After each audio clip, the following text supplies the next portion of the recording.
Hello, good morning. So, ito na yung update ng website nyo. Then, ito yung summary ng mga pinapagawa nyo. So, gumawa ako ng sarili kong summary list kasi medyo ang haba ng ginawa mong list. Then, summary na to. Then, check natin. So, ito na yung website nyo. Then, based sa list, punta muna tayo sa first changes na pinagawa nyo. Ito sa registration.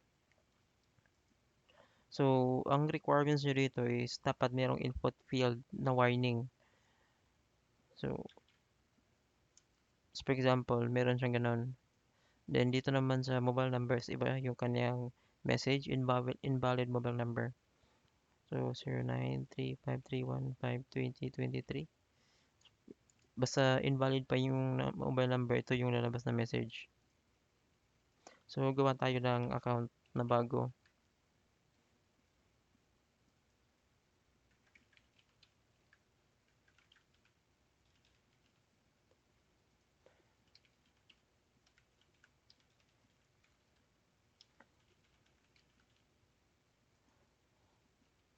Yung database pala ng customer is na-reset ko siya. So, ginawa ko na lang siya ng fresh para kung sakali gusto niyo mag-test, walang problema.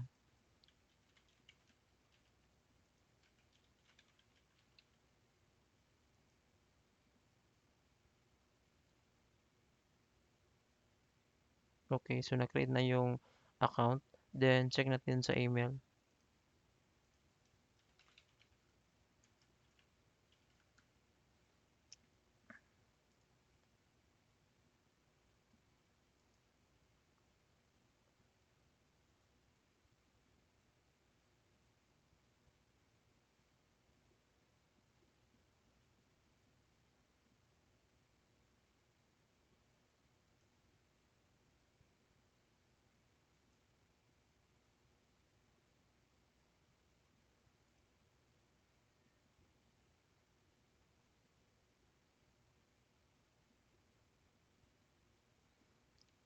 So, ito yung isa sa mga pinapabago niya pala is itong email.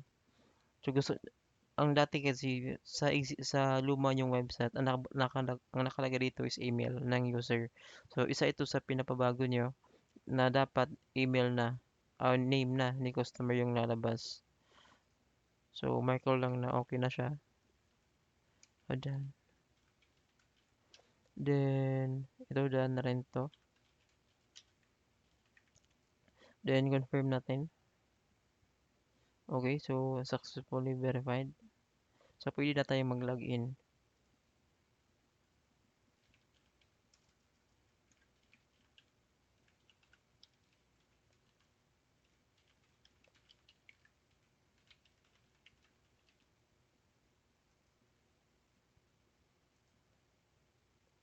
Okay. So, yung mga next na pinapagawa nyo is nasa booking karamihan. So, isa dito is ito, uh, event availability limit to 2 days per day. Check natin yan. Pero before pala yun, meron kayong ibang pinapa-add. So, ito, meron kayong pinapalagay na notice. So, hindi yan nakalagay dito sa list.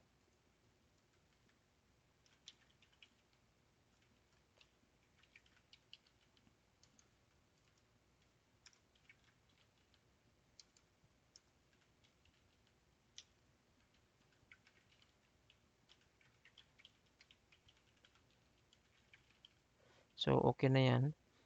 Then, ito yung sinabi ko kanina na event availability limit to 2 days. So, for example, wala palang booking na nasa system na. So, for example, kapag sa December 30, gawa tayo ng booking. So, magiging available yan.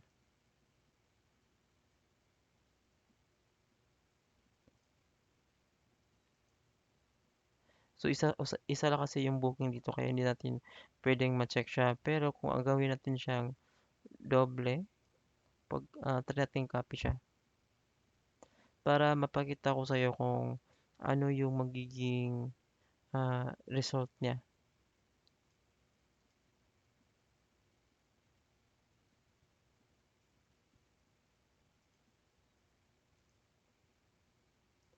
So, pakita ko later kapag natapos natin yung booking. So, isa to sa pinababago din niyo is yung event location. So, dapat meron na yung mga location, mga branches nila. So, I think wala yan dito. So, ito pala siya. So, natapos na rin yan. Then, dapat meron siyang uh, prices each location na nakadepende sa price. Depende yun sa photo na nakabase yan sa photo na binigay mo dun sa document. So, itong Floreto's Kitchen is nasa 350 per head siya. Then, within Ordineta is nasa 500. Then, for example, meron tayong 250 na person sa event. So, ang magiging amount niyan is 125,000. Then, isa pala sa pinapabago mo is yung sa currency format. Hindi rin yan nakalist dito. Dan.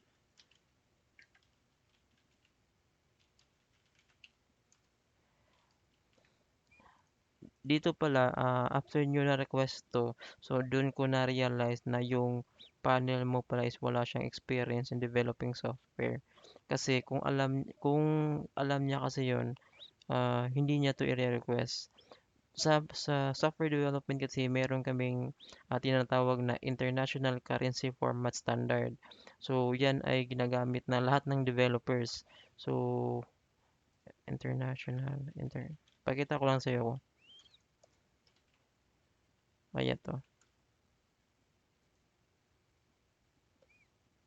Ito siya. So, ito yung tinatawag na International Currency Format na ginagamit sa kahit anong programming language.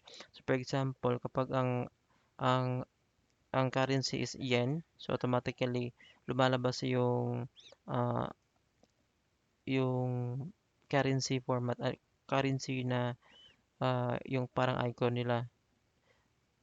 For example, ito pwede natin palitan to ng pwede natin palitan to ng PHP kung sa peso. Pero hindi ko na to ginagamit kasi na-request nyo na gusto nyo is gagawin siyang 6 digit na nakapadding yung ah, number format sa lahat ng transaction, which is technically mali po yun. Napakalaking mali po yun kasi sa database is hindi magiging string yung magiging format niya kapag nag-add tayo. Kapag may mga multiplication o need mag-apply ng multiplication, addition, or subtraction, so magiging invalid na siya kasi naka-string format. Then may mga uh, heading zero kasi nakapadding siya. For example, kung piso lang yung amount, magiging 00001.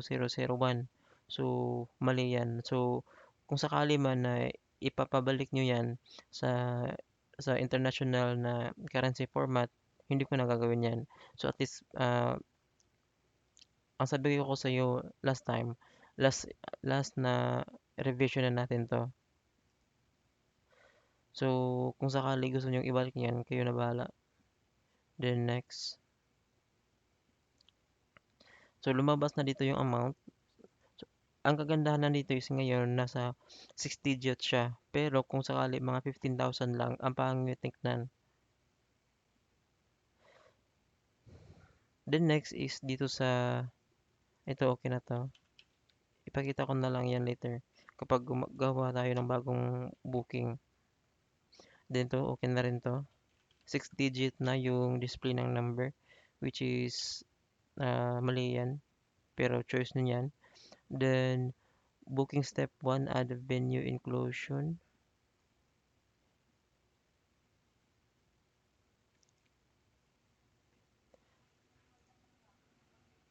Yes, ito pala yun. So, for example, nag-select tayo ng Eric and Son.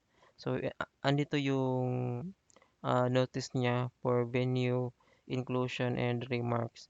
For example, dito sa outside Urbaneta, wala kasi siyang ini-notice para sa venue. Then sa inclusion niya, includes table and chair. Then required 20% down payment or 5,000 is applied. So automatically nag-update yan. So balik tayo. Then dito naman, isa to sa mga pinapagawa nyo. So ang nagiging display na sa pag-add ng food is by category na siya. So for example, dito merong apat na food under beef. Add tayo. Then kung sakali gusto nilang mag-add ng kung sakali lang kapag nag-add sila ng another food sa isang category, for example, add tayo ng estofado. So automatically nadi-delete yung first na selected niya. Then nagkakaroon ng replacement yung last na na-add niya. For example, add tayo ng kaldereta. So nabago siya to kaldereta. But anyway, pwede mo naman i-remove yan. Then add tayo ng Korean. Then next, dito naman tayo sa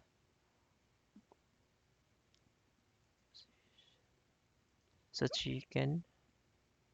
So merong name din kung anong category. Then dessert, add tayo ng isang dessert. Then sa fish, then add pun tayo sa pork. Then meron pa from vegetables, broccoli. Okay, so yan na siya, kompleto na siya. Then next. So dito naman wala kayong pinapabago. Mark lang pala natin nandyan na siya. Asan ba yun? By category. So ito, done na to. Okay na to, done. Need to limit one food per category, done na rin. So add tayo ng isang add-ons. Then next is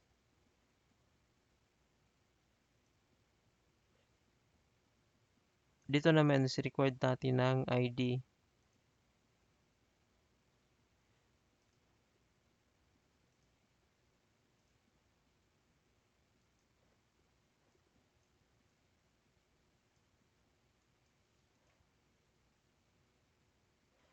Pwede mo pala siyang i-scroll, no, para maging fit siya.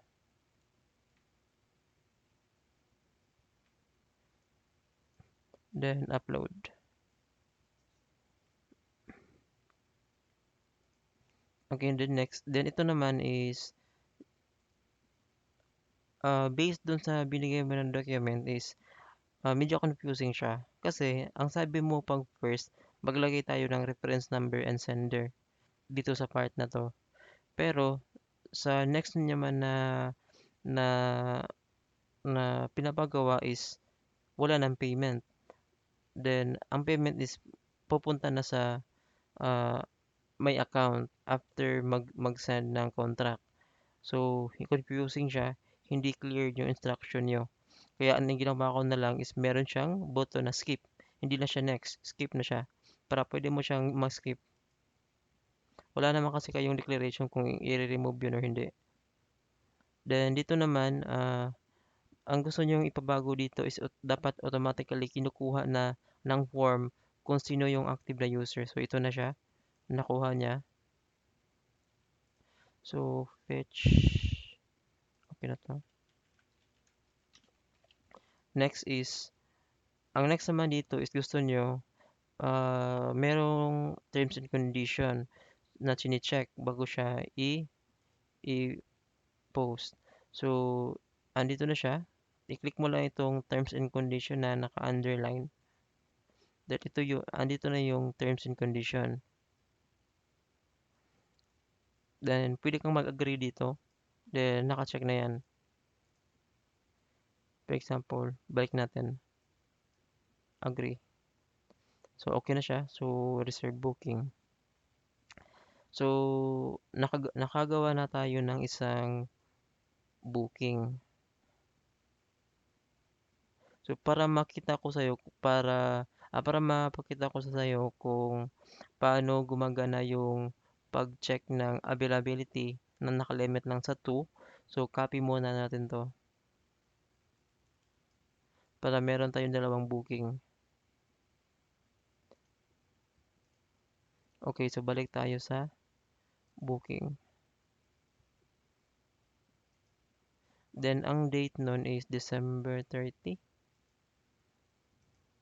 So, meron ng dalawang booking dahil kinopy ko. So, mangyayari dyan is ganito. So, date is not available na siya. Kasi meron na tayong dalawang booking na the same date. So, ganun siya. Based yan sa request niya.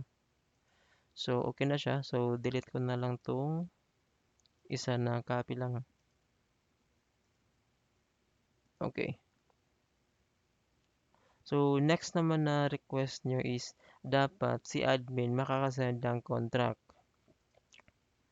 So, punta tayo ni admin.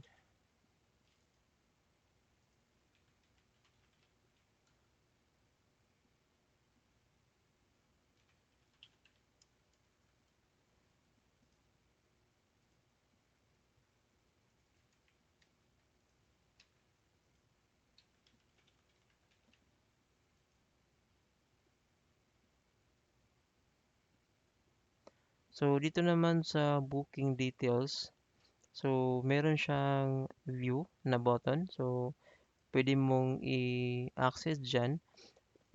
Pwede rin dito sa calendar. December 30. Ito siya. Then, before mo i-approve or decline, dapat ah, mag-send ka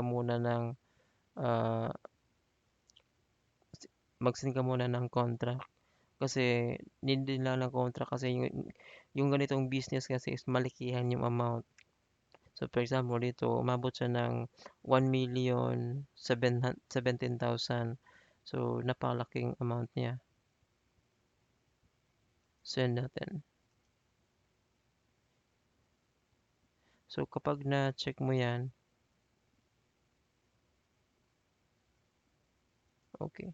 Check natin sa email.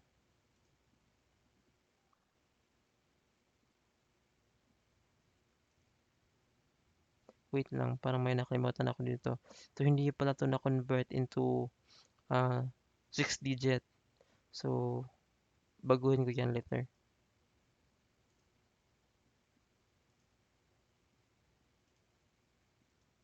So, dito naman sa email, check natin. Meron na siyang email na ang sabi is booking contract for review.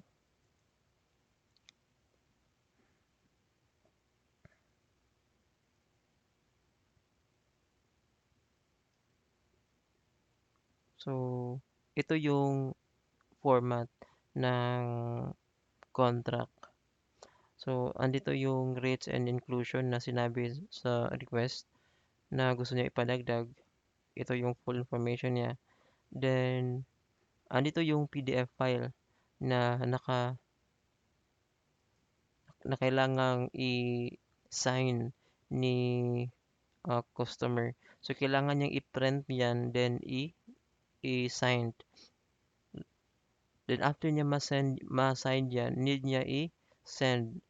Kailangan niyang mag-reply dito sa email. Dapat siya mag-reply siya dito na may naka-attach na PDF.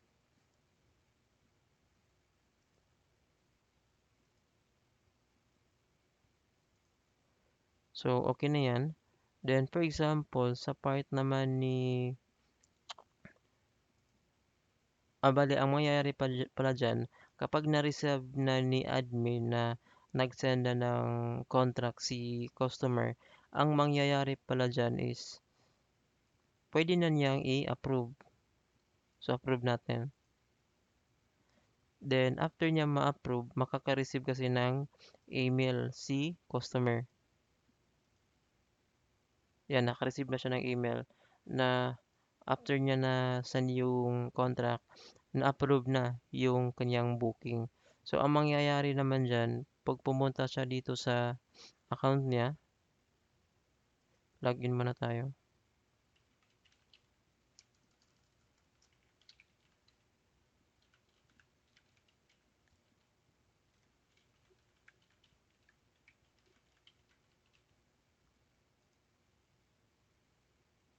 My account.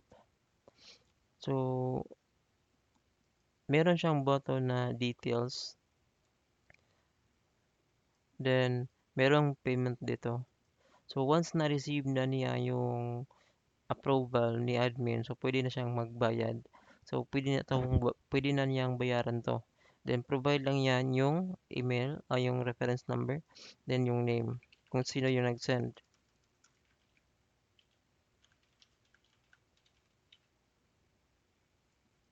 Then, next. Then, dito na siya pwedeng mag-upload ng GCash screenshot.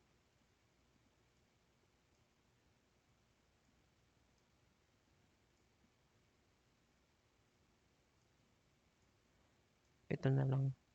Ang importante kasi dyan is yung reference number. Okay. Upload.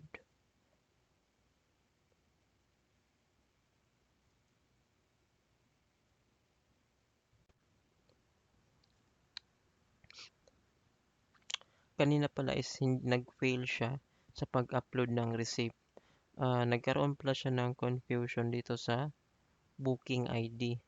So, recently kasi, na-delete ko yung copy kanina. Then, siya yung nag-display dito. Then, yan yung na-select ko. So, na-trace ko siya. Then, yun yung naging mali niya sa system. So, actually, hindi naman siya mali. Ah, yung pag-fetch niya is na-delay yung fetching niya. Then, meron akong ginawa dito pala na pwedeng makatulong rin sa'yo sa debugging. So, for example, dito sa my account, meron ditong array of, so for example, ito, na booking na to, meron siyang, andito yung information. So, dito ko siya na-trace na ang nagkalagay dito is number 2. So, na-delete na si number 2. So, number 1 na tayo. So, ito na siya. So, try natin i-pay na.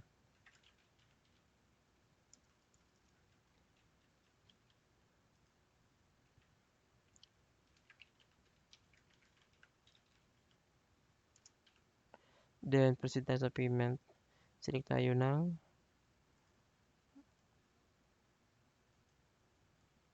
okay. So, yan. Then, upload natin. So, payment received uploaded successfully. So, na-receive na siya. So, kasi correct na yung ID ng booking. Then, kapag pumunta tayo sa email, meron niyang okay na. So, meron na siya. So, meron siyang email na ang subject is payment received. Then, ito yung message na sinabi niyo na gusto niyo ipa-add. Para siyang push notification na via email na kapag na-receive yung payment is merong email. So, ganun siya. Then, payment skip. Okay na pala to. Done na to. Kanina. Then, ito rin. Done na rin to. Then, itong sa payment. Under user account. So, done na rin to. Ito yung last na show ko. Then, pag-send ng contract. Okay na rin to. Then, show contract email. Okay na rin to. Then, send email. Send email payment confirmation. So, ito na yon. Pag-send ng email confirmation after payment. Okay. So, okay na yan. Then, pwede mo yung i-show na ganan. So, clickable yan. Then, after nyan is okay. So, ito na siya. Ang pag-assign ng task. Dapat makareceive ng email si user. So, try natin yan. Punta tayo kay admin.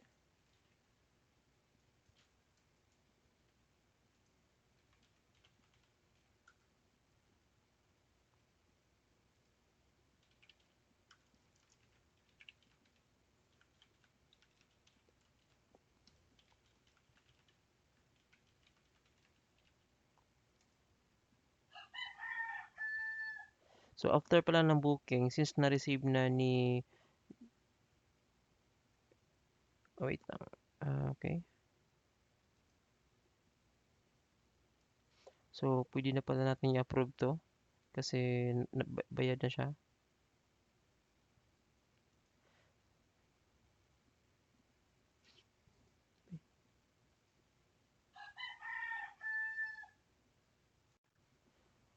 Okay. Nagkamali pala ako ng pag-click kasi ah, na-approve na pala siya. Then, so ito na yung payment. Then yung ID. So, okay na siya.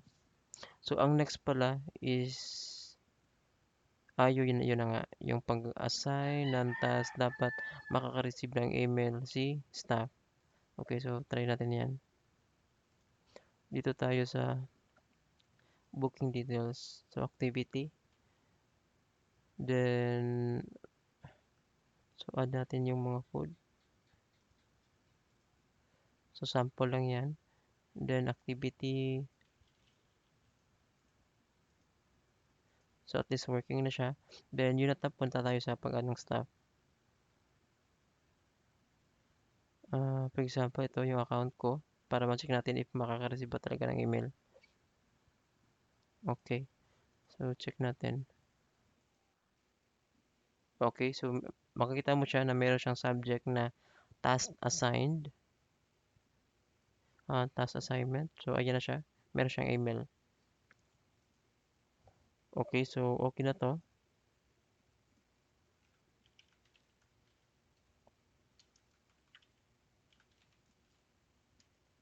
Then, pag-create ng report with header and footer.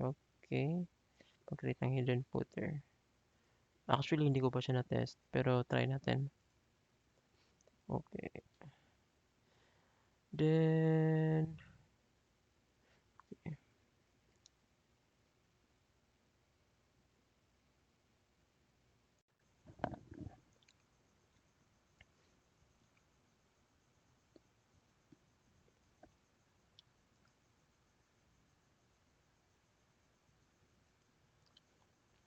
ito pala sa reporting nyo is ito na siya. Medyo may mga changes lang siya. Actually, ni-revise ko yung report. Hindi na kasi siya match yung previous na design nyo sa gusto nyo ipabago. So, gusto nyo is meron na siyang header and footer.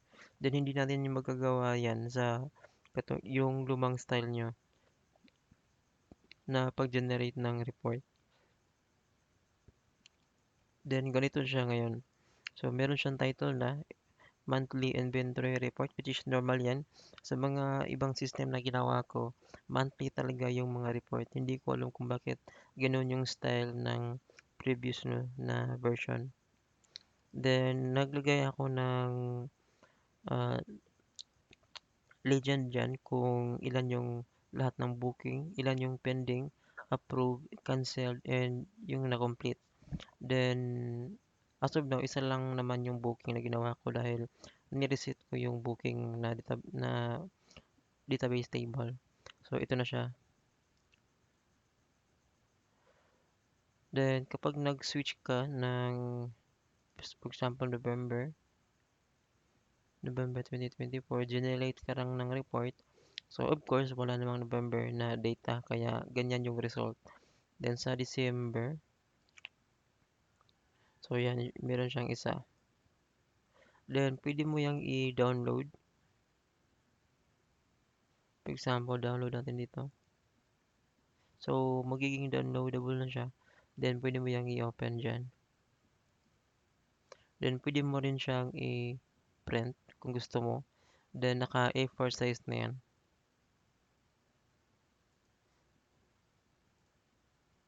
Then, meron siyang mga ibang option. For example, pwede mo na siyang i-zoom. Then, kung multi-pages na siya, as of now, konti lang kasi yung data, kaya one page lang. Pero kung multi-page na siya, is meron na siyang ganun. Pwede mo siyang i-display per page. Then, pwede mo rin siyang i-rotate. So, meron ng ganun na features. Okay, so done na yan.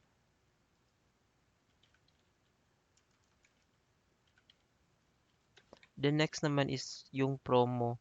So, gusto nyo i-request na, for example, dito sa marketing, upon creation, makaka-receive ng email ang mga customer, which is mali na concept yun. Dapat kasi, pwede mong i-resend anytime yung marketing. Kaya, ang ginawa ko, andito na yung button na send email to marketing. Kasi kapag upon creation lang yung pag-send ng email kasi, pwede kasing mag-fail yung email. So, hindi mo siya pwedeng i-create na, di ba?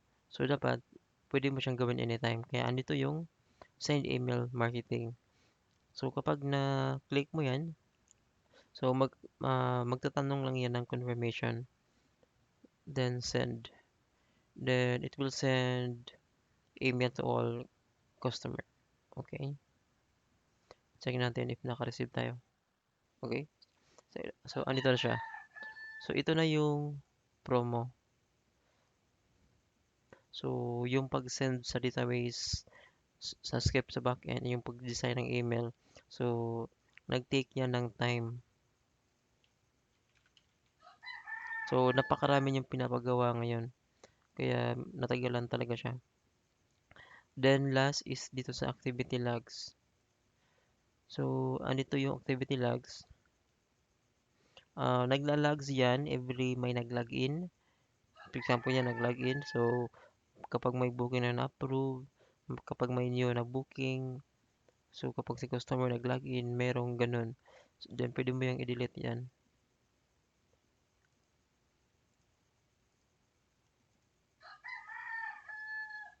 Okay, so, ganun siya. So far, okay na yung lahat ng mga pinababago nyo. Then, yan yung update. So, yung video umabot ng 32 minutes. So, send ko na lang muna yung video. Thank you.